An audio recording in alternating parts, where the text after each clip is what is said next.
उत्तर प्रदेश के deputy CM Keshav Prasad Maurya ने अगले लोकसभा चुनाव में विपक्ष के गठबंधन इंडिया की संभावनाओं को खारिज करते हुए इसे भ्रष्टाचारी क्लब कहा है।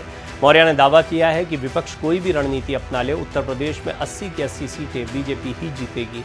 जयंत चौधरी की आरएलडी के बीजेपी गठबंधन में शामिल होने के सवाल के जवाब में मौर्य ने गेंद केंद्रीय आलाकमान के पाले में डाल दी।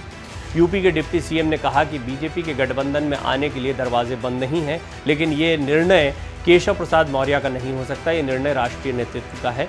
आपको बता दें, हाल ही में आरएलडी सुप्रीमो जयंत चौधरी मुख्यमंत्री योगी आदित्यनाथ से मिले थे।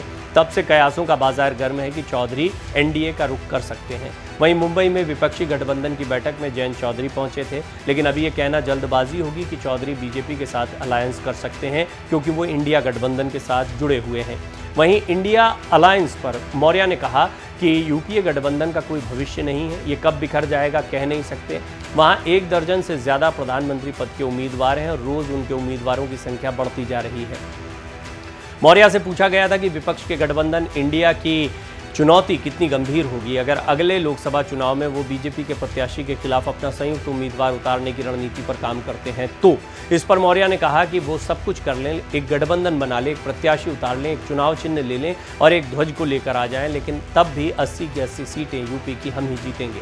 बीजेपी नेता ने याद दिलाया कि 2019 में जब समाजवादी पार्टी, बहुजन समाज पार्टी, कांग्रेस ने एक साथ चुनाव लड़ा था तो उनकी पार्टी को उत्तर प्रदेश में 51% वोट मिले थे। मौर्य ने इसके साथ ही कहा कि कांग्रेस सहित जो विपक्षी गठबंधन है उसके पास कोई मुद्दा नहीं है, वो नेता विहीन है।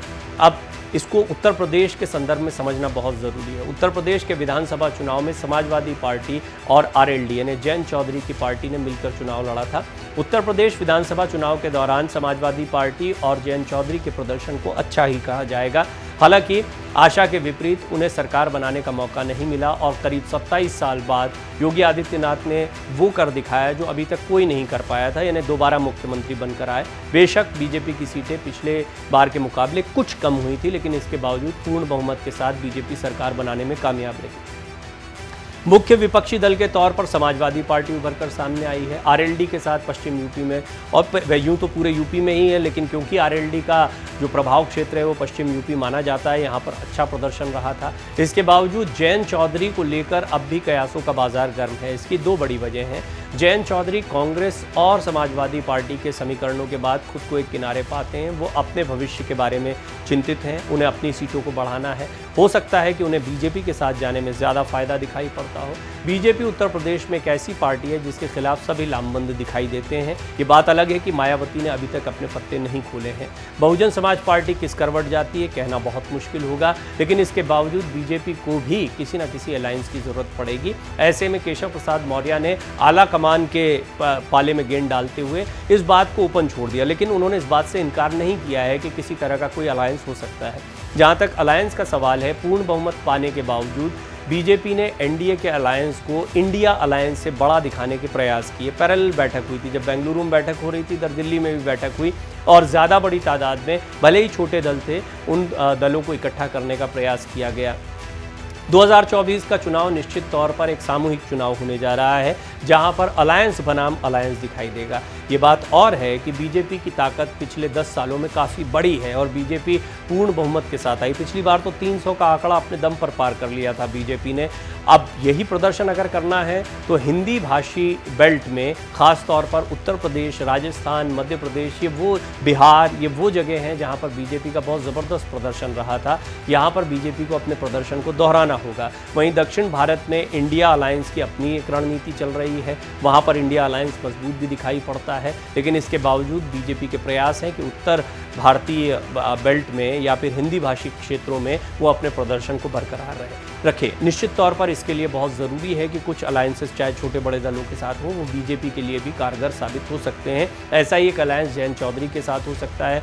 जयंत चौधरी ने अभी तक अपने पत्ते नहीं खोले और फिलहाल वो इंडिया अलायंस के साथ दिखाई पड़ रहे हैं। बेशक वो पटना में नहीं थे, तभी से कयास लग रहे थे कि क्या जयंत चौधरी इस अलायंस का हिस्सा नहीं बनने जा रहे हैं, लेकिन फिर बेंगलुरु की बैठक में वो आए, फिर उन्होंने जिस तरीके से आगे इस अलायंस के साथ अपना साथ दिखाया, उससे ये तो स्पष्ट होता है कि फिलहाल वो इंडिया अलायंस के साथ में दिख रहे हैं। लेकिन उत्तर प्रदेश की अपनी सियासत है, जयंत चौधरी इस बात को भी जानते हैं कि कुछ सीटों तक उनका प्रभाव सीमित है, अपनी सीटों को बढ़ाना उनका प्राथमिक मकसद दिखाई पड़ता है, लिहाजा उनके लिए दोनों ही ऑप्शन खुले हुए हैं, एनडीए के साथ जाना या इंडिया अलायंस के साथ में बने रहना।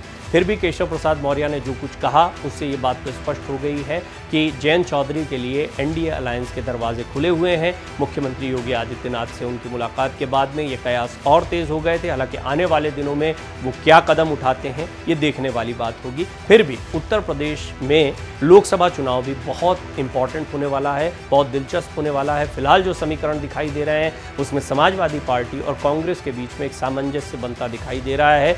जयंत चौधरी इसमें कहाँ फिट होते हैं ये देखने वाली बात है।